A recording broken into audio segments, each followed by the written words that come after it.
Hey everyone, and welcome to the English Practice and Mindset Podcast, your ultimate guide to unlocking financial freedom and mastering English listening. I'm Alex. And I'm Chloe. It's absolutely fantastic to have you with us. Alex, build your wealth mindset. This topic feels incredibly urgent for so many people right now. It truly does, Chloe. Many of our listeners are probably feeling it. You're working tirelessly, maybe even saving, but deep down, there's that nagging feeling, am I ever truly going to get ahead? Will I ever escape this financial treadmill? You see others building wealth seemingly effortlessly, and it's frustrating. You might even feel a bit overwhelmed or scared to even start, unsure if you're making the right moves. That sense of financial stagnation or the fear of making a wrong decision, it can be paralyzing. And let's be honest, that frustration often extends to language learning too, doesn't it? You want to understand every word of this podcast, every financial term, every nuanced conversation, but sometimes English feels like a puzzle you can't quite solve. You might dream of confidently discussing investments or career opportunities, but the fear of not understanding or not being able to express yourself clearly holds you back. It's that dual struggle. Wanting to grow your bank account and your English fluency both feel crucial for true progress, yet both can feel incredibly daunting. Absolutely, Chloe. And that's exactly why we created this space. We firmly believe that overcoming financial hurdles and mastering a new language both begin with a powerful mental shift. You're here because you're ready to transform your financial thinking and boost your English listening confidence in a fun, informal setting. So, if you're ready to transform your financial thinking and boost your English listening confidence in a fun, informal setting, you're in the perfect spot. Before we dive into today's insights, if you find value in what we do, please hit that subscribe button now. It truly helps us bring more awesome content to you. So, Chloe, when we talk about wealth mindset, what's the very first thing that comes to mind? Because for a lot of people, wealth immediately means big numbers, huge houses, fancy cars. But it's so much more, isn't it? Oh, absolutely, Alex. And that's where the mindset part becomes super interesting. For me, wealth mindset isn't just about having money, it's about how you think about money, how you feel about it, and the beliefs you carry about yourself and your ability to attract it. Like, for a long time, I used to think money was inherently difficult, or that only a select few were lucky enough to be wealthy. That belief alone was a huge barrier. That's a powerful point, Chloe, and I bet many of our listeners can relate to that feeling. It's like if you constantly tell yourself, I'm not good with money, or money is the root of all evil, then naturally you're building a wall, not a bridge, to financial growth. Our thoughts are incredibly powerful, not just in finance, but in everything we do. Exactly. And this is where our English listening practice comes in, right? Because as we discuss these concepts, you're not just getting new ideas about wealth, you're also hearing new vocabulary, understanding nuances in conversation, and training your ear to connect these abstract ideas with the English language. It's a double win. You're building your financial intelligence and your language skills simultaneously. A double win indeed. So let's dive into some common mindset blocks. Chloe, what's one of the biggest misconceptions about money or wealth that you've heard or even experienced yourself that holds people back? That's a tough one because there are so many. But I think a very common one is believing that wealth is purely about luck or inheritance. People often say, oh, they're rich because they were born into it, or they just got lucky with that investment. While luck can play a role, it completely ignores the hard work, the smart decisions, the education, and the consistent effort that most wealthy individuals put in. That's so true. It gives you an excuse not to try, doesn't it? If it's all about luck, then why bother putting in the effort?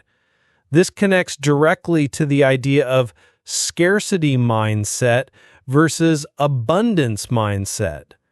A scarcity mindset constantly thinks there isn't enough. Not enough money, not enough opportunities, not enough time.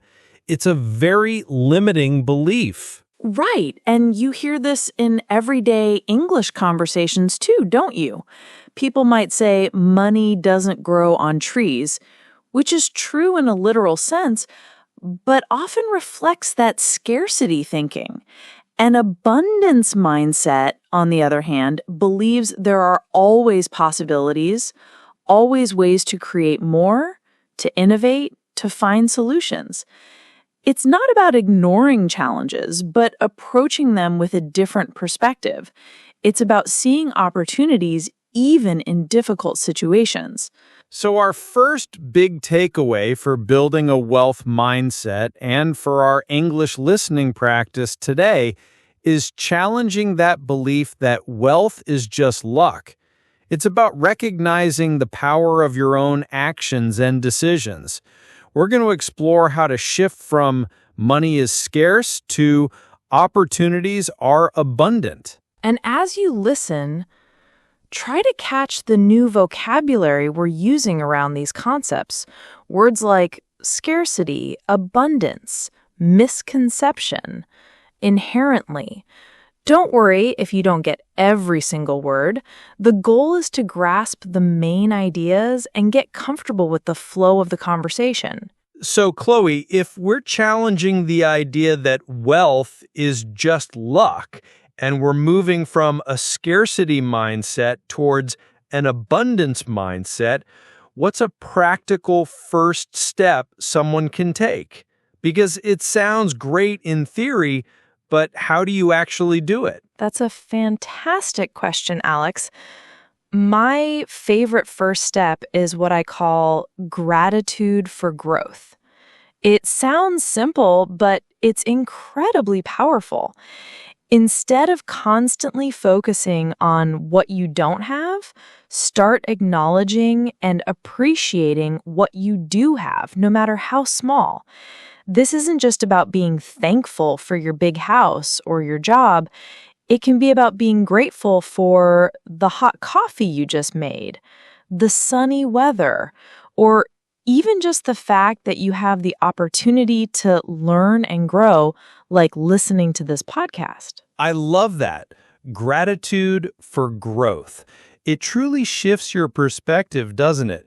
Because when you're always thinking about lack, your brain is wired to find more lack. But when you actively look for things to be grateful for, even small things, you start seeing more positive aspects and more opportunities around you. It's like training your brain to spot abundance. Exactly. And this is where we also build our English vocabulary, right? When you're practicing gratitude, you're using words like appreciate, acknowledge, blessing, opportunity, perspective. These are all great words for expanding your daily English conversation skills, not just for finance. So even if you're just listening and trying to identify these positive words, you're making progress. That's a superb point. So, step one, regular gratitude practice. What about when people actually do have money, but they're afraid to use it or invest it? That fear of losing it or making a mistake. How does mindset play into that? Oh, that's a huge one, Alex. It often comes from a place of fear of loss or risk aversion. People work so hard to save, and then the idea of putting that money into something that might not work out feels terrifying. They might say, "What if I lose everything?" Or, "I don't understand investing, so I'll just keep my money safe in savings." This is a mental block that keeps wealth from growing. Money sitting idle loses value over time due to inflation, which is a key concept. Inflation is a big one, yes.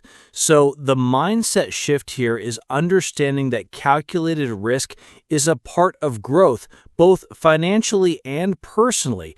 It's not about being reckless, but about educating yourself and understanding that doing nothing can sometimes be the biggest risk of all. It's about empowering yourself through knowledge, which our listeners are doing right now simply by listening and learning new English terms like risk aversion or idle money. Precisely, and you don't need to become a financial expert overnight. The first step is to understand that taking some action, even small, well-researched steps, is better than inaction driven by fear. It's about building financial literacy piece by piece, just like you build language fluency word by word. You start small, you learn, you adjust. It's a journey, not a sprint. We're here to guide you through that journey, helping you unlock your potential both in your bank account and in your English-speaking confidence. That's a powerful message, Chloe.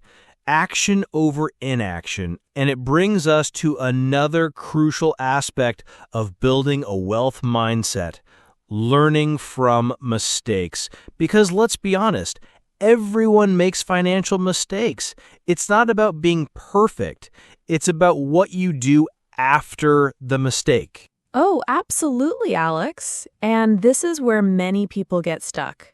They make one bad investment or they spend money unwisely, and then they tell themselves, "See, I told you I'm bad with money," and they stop trying.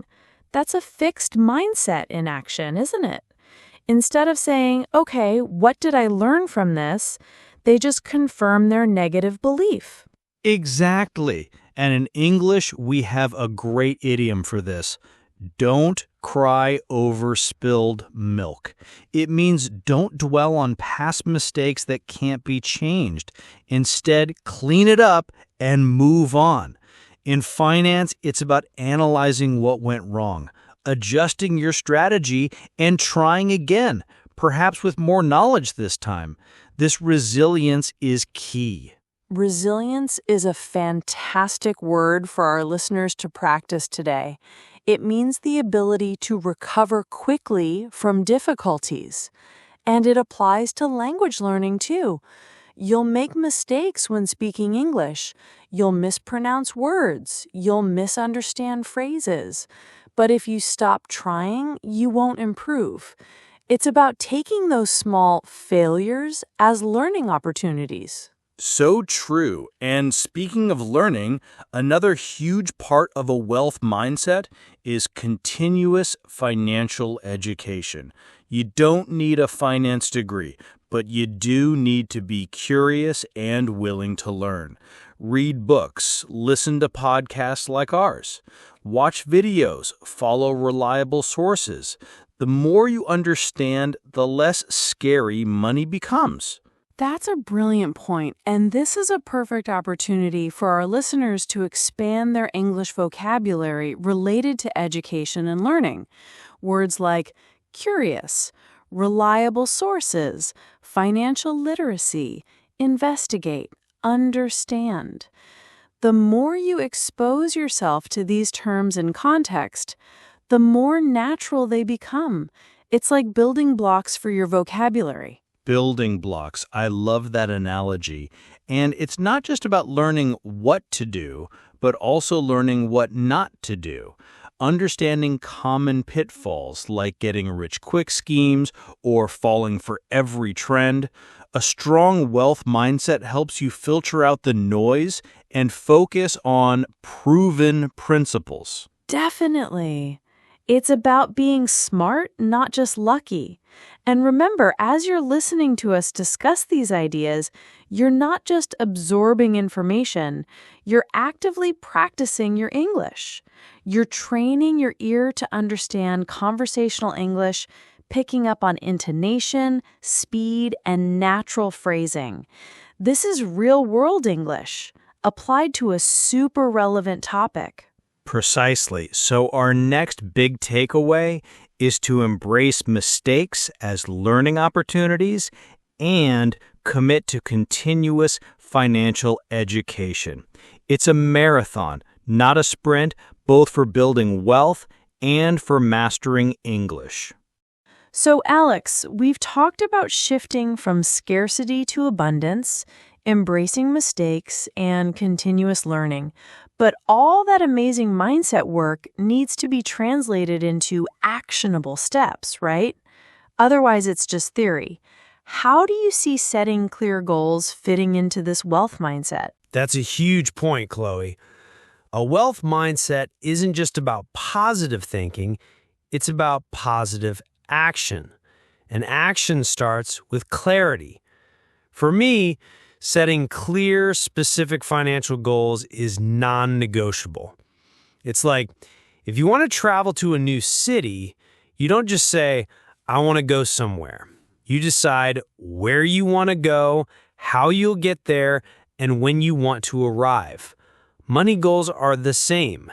It could be, I want to save $500 for an emergency fund by the end of the year, or I want to pay off this small credit card debt in 3 months. I completely agree. The more specific, the better. And for our listeners practicing English, non-negotiable is a great phrase to pick up. It means something that absolutely must happen, no exceptions. When you set a non-negotiable goal, it instantly gives you direction and purpose.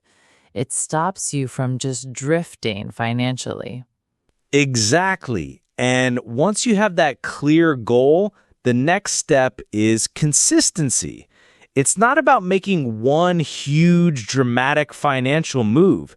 It's about showing up every single day or every single week with small, deliberate actions. It's like learning English, isn't it? You don't become fluent overnight. You practice daily. You listen, you speak, you read, even for just a few minutes. Over time, those consistent efforts compound. Oh, consistency and compound are two incredibly powerful words, not just for finance, but for life in general. For our listeners, compound means to increase or accumulate over a period of time, building on itself. So saving a little bit consistently or practicing English consistently eventually leads to massive results. It's the magic behind exponential growth. Many people often give up too soon because they don't see immediate huge results. That's exactly it. They might save $100 and think, well, that's not much, and then give up. But if you consistently save $100 every month for years, suddenly you have a significant amount. The mindset shift here is from instant gratification to delayed gratification, understanding that the sacrifices you make today are building something bigger for your future self. And this is a challenging mindset to cultivate because our society often pushes for instant results. But recognizing and embracing delayed gratification is a cornerstone of true wealth building. And again, as you hear us talk about instant gratification versus delayed gratification, you're not just getting financial insights, you're also absorbing how these complex ideas are expressed naturally in English. It's about listening for those contrasting phrases and understanding their meaning in context. So, to bring it all together for this part, once you started shifting your core beliefs, it's about putting those beliefs into action through clear, specific goals and relentless consistency.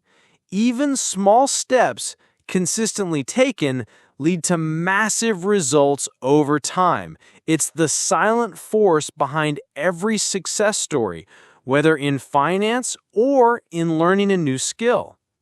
And remember, every small step you take, whether it's setting a financial goal or understanding a new English phrase from our podcast, is a win. Celebrate those small wins. They fuel your motivation and build that powerful wealth mindset. So, Chloe, what an incredible journey we've had today, building our wealth mindset, from challenging old beliefs about luck to embracing gratitude, learning from mistakes, and committing to consistent action. It's all about that internal shift. Absolutely, Alex. And remember, every step you take to build your financial future also sharpens your English listening skills. You're not just learning about money, you're learning in English. It's a powerful combination. We hope this episode has given you some fresh perspectives and practical steps. Your mindset is your biggest asset, and improving your English opens up even more opportunities. So if you loved this conversation, if you learned something new about wealth mindset or practice your English, please give this video a big thumbs up. It truly helps us reach more people just like you. And if you haven't already, make sure to hit that subscribe button for more episodes of English Practice and Mindset. We're here every week, ready to help you grow. Thanks for listening, everyone. Keep building that mindset and keep practicing your English. See you next time.